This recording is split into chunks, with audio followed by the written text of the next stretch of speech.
and today I'm joined by Dr. Dave West, founder and chief executive of BatNav.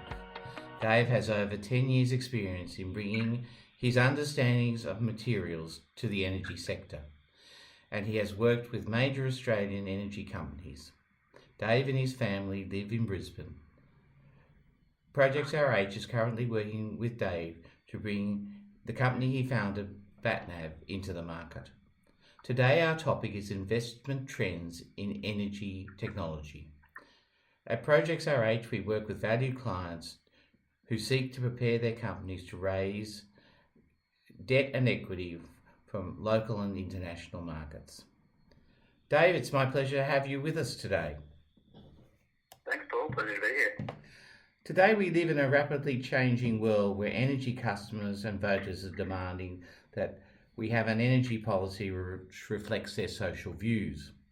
Energy investments and their investors are looking for long lives for those investments. What are you seeing as the key drivers for corporates to invest in energy projects in Australia? Yeah, it's a rapidly changing market and it's changed a lot since COVID. I think those underlying trends were there before COVID. There was a lot of movement towards renewable energy and funding renewable projects over the last 5-6 years in Australia. We've seen rapid expansion in solar and wind, which has been great to see. A lot of developers entering the market.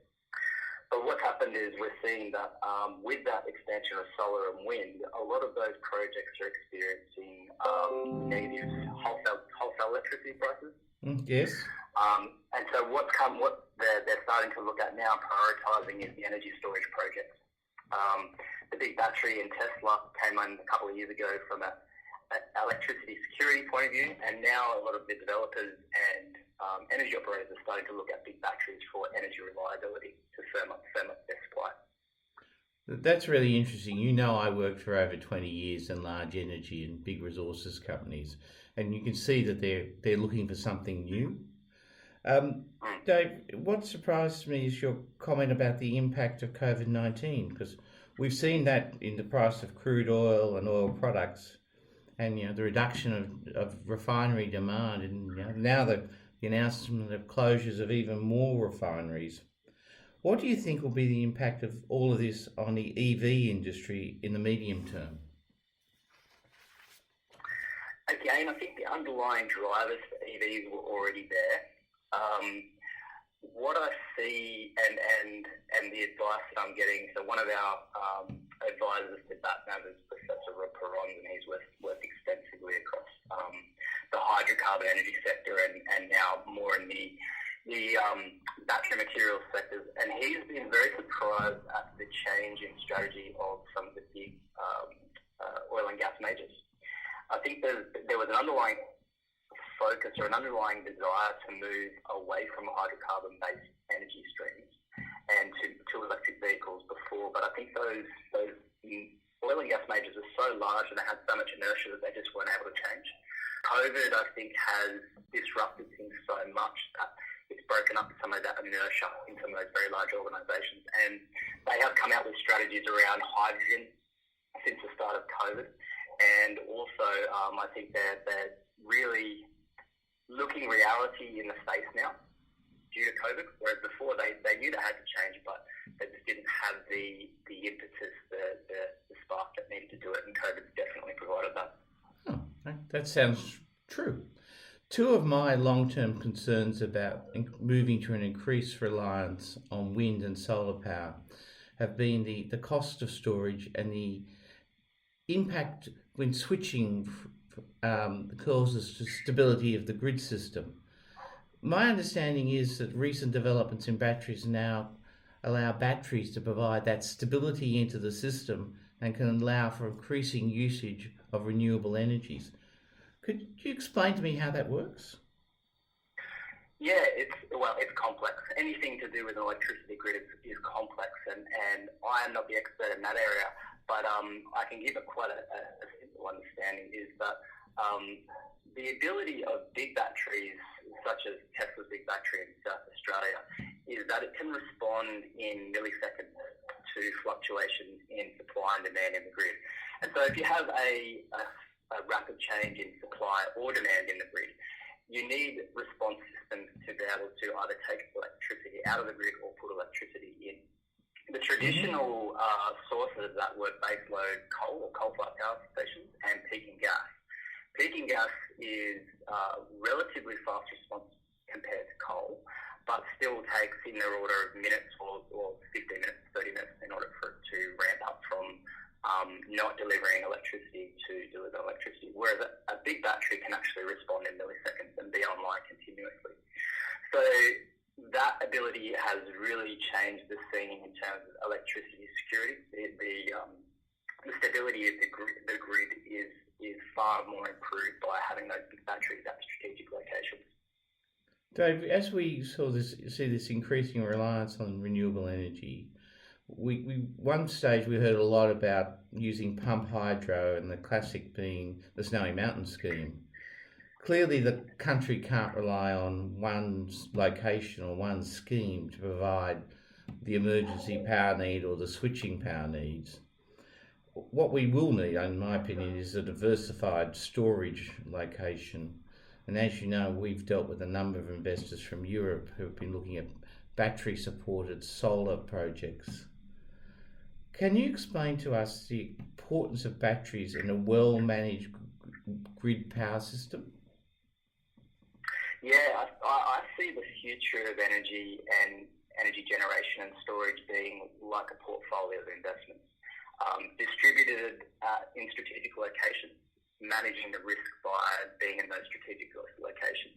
The comment around having the snowy hydro and the one big storage system is that's all well and good, but there's still a matter of congestion in the grid, and getting your massive amount of storage from one location to where it's needed is difficult. So what I see happening across the grid is that there being decisions by operators and developers and high demand users of electricity about custom hybrid solutions for energy storage for their particular location. And batteries at the moment are a number of strengths where they are superior to other technologies. They can hold a relatively high amount of energy so that they can deliver electricity for quite a long time. They respond very quickly, and they're very easy to deploy. You don't really have to do much civil works to deploy them. You can, as long as you can get connection to grid, they're relatively simple to install with relatively low risk. When you compare it to pumped hydro, firstly, you've got to have the right geographic location, the right elevation, and then usually you have to take on a lot of risk in terms of geotechnical excavation.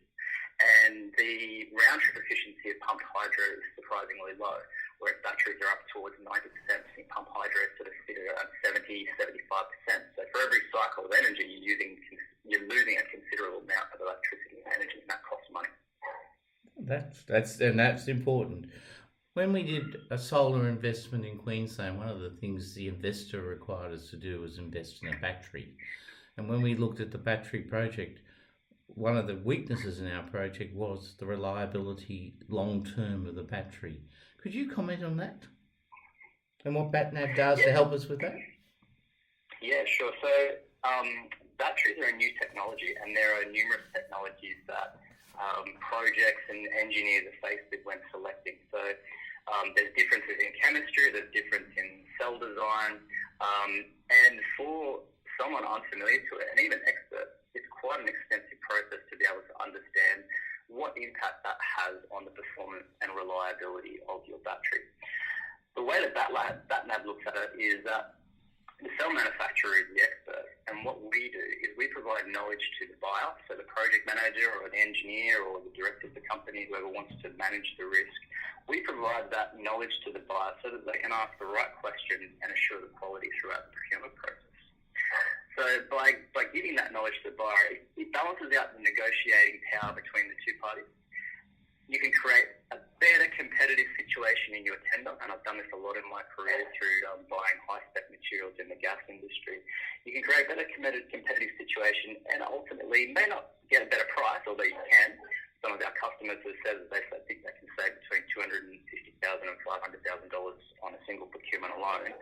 But you can also just ask the right questions about warranties, and then if there is a problem with the battery, you have a sensible starting point to negotiate how you will investigate it and how you will find out the root cause of the problem, so that you can claim the warranty if it is a problem with the battery and particularly the chemistry of that cell as well. We all have a lot to learn, Dave. Thanks for helping us with this. Do you have any concluding remarks? No, thanks for the opportunity. It's really great to talk. Dave, thanks for your insight into the wonderful world of energy investment and where we're all going, because I do think batteries are an important part of it. We thank you for your time tonight. Great, thanks, Paul. My name is Paul Raftery and I'm a director with Projects RH based in Sydney. And today I've had with me Dr. Dave West, CEO and founder of BatNav. Just a reminder for those interested, our commentary on Invest in Australia visa opportunities will continue with our next webinar on Thursday the 19th at 8 p.m. Sydney time. Details of this are on our website. Ladies and gentlemen, goodbye for now.